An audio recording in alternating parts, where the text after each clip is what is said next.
Hello बच्चों, सब ठीक ठाक।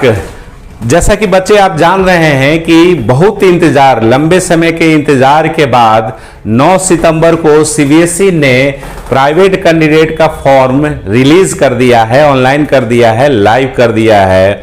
अब प्राइवेट कैंडिडेट कौन है वो आपको प्रीवियस वीडियो में बता दिया गया है, सारे लोग जानते होंगे।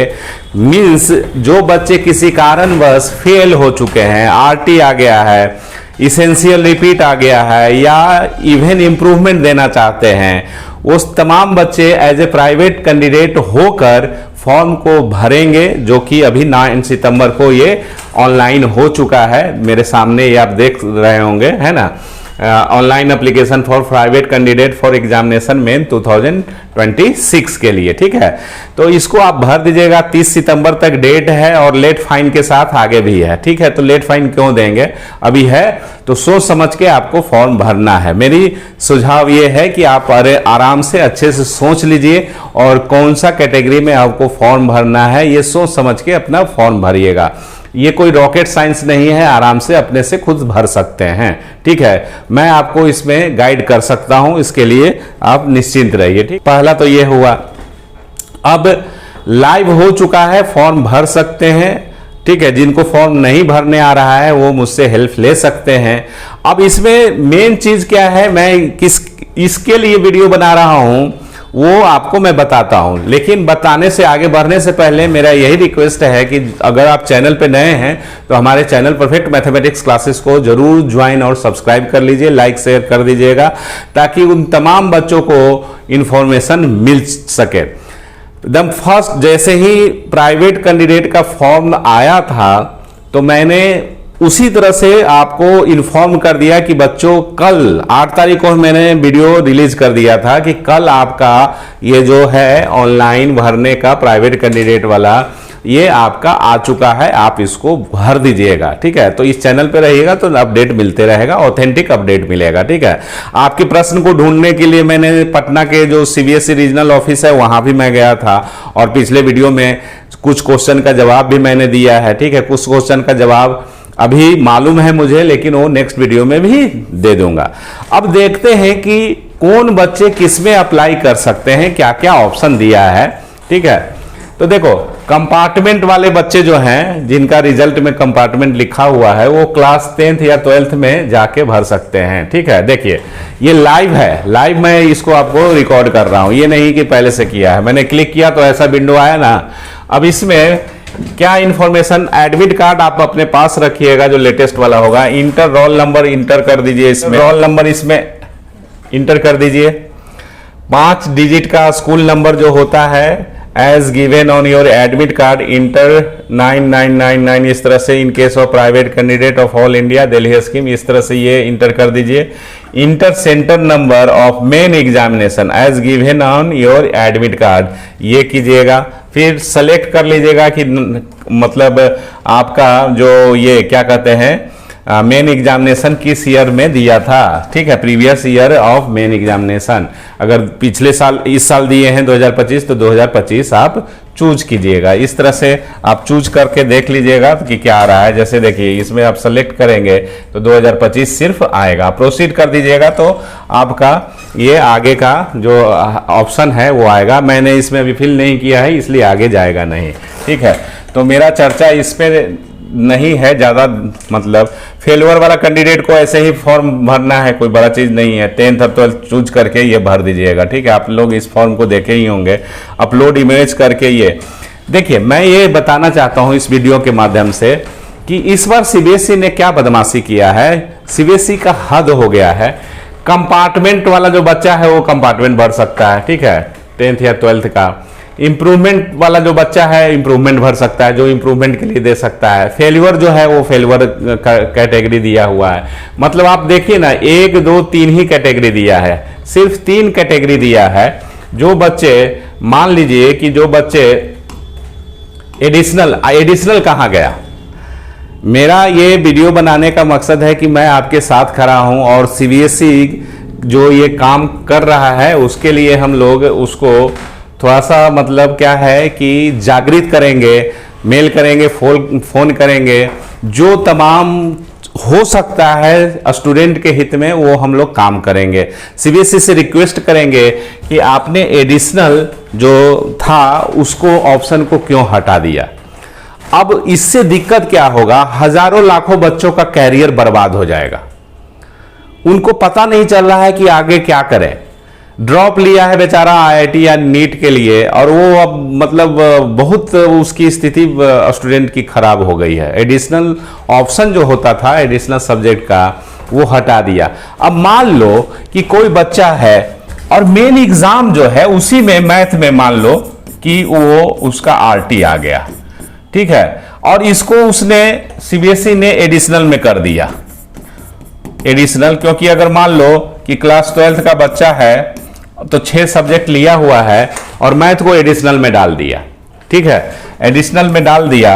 अब वो बच्चा तो पास है, लेकिन मैथ उसका मेन है और जेई उसका ख्वाब है, जेई या सीयूईटी या मैथ ऐसा चीज है, नेवी है, आर्मी है, सब में तो मैथ चाहिए ही ना जी, ठीक है, जो भी चाहिए, एनडीए है ये।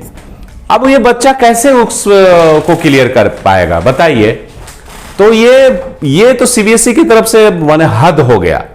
इसका मतलब हम घोर निंदा करते हैं। स्टूडेंट हित में काम होना चाहिए, ना कि स्टूडेंट के हित में काम ना होना चाहिए, ठीक है, पहला। अब मान लो कि कोई बच्चा पीसीबी लिए हुए है, पीसीबी फिजिक्स केमिस्ट्री और बायोलॉजी लिया हुआ है। अब उसको लग रहा है कि नहीं नीट हम डॉक्टर बनने से अब रह गए, चलो इस बार एडिशनल मैथ लेके आगे का कैरियर स्टार्ट करेंगे। तो मैथ कैसे ले पाएगा बताओ ना, मैथ कहां से उसको एग्जाम दे पाएगा। एडिशनल है ही नहीं ऑप्शन। पहले हुआ करता था एडिशनल, उसमें क्या होता था कि जो बच्चे पीसीबी वाले हैं और math as a additional subject लेके मैथ एग्जाम दे के उनका क्या हो जाता, पीसीबी एम हो जाता, मतलब फिजिक्स केमिस्ट्री बायोलॉजी और मैथ भी हो जाता। तो उससे क्या होता है कि मैथ वाला भी जो कोर्सेज होता है उसको भी वो आगे का पढ़ाई कर सकता था। वो सीयूटी दे सकता था, जेई दे सकता था, एनडीए दे सकता था, या जितने भी बैंक का एग्जाम होता है, रेलवे का एग्जाम होता है, सारे में तो मैथ चाहिए। कौन सा ऐसा एग्जाम बता दो ना आप कि जिसमें मैथ नहीं है। अब वो ऐसे बच्चे 1-2 बच्चे नहीं ना होंगे, कितने सारे बच्चे होंगे जो बेचारा का मैथ में आरटी लगा हुआ है और क्लियर नहीं कर पाएगा। पास तो हो गया लेकिन क्लियर नहीं कर पाएगा। तो ऐसे बच्चे के लिए सीबीएसई ने क्या ऑप्शन दिया, कैसे उसको क्लियर करे।